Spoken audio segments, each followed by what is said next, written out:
যাকে সবচেয়ে আপন ভাবো, একদিন তাকেই প্রমাণ করতে হয় তুমি তার কেমন ছিলে,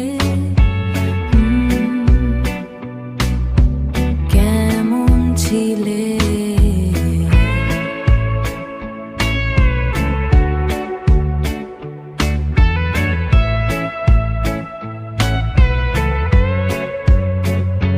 সব বুঝেও না বোঝার অভিনয়টাই শান্তি দেয়।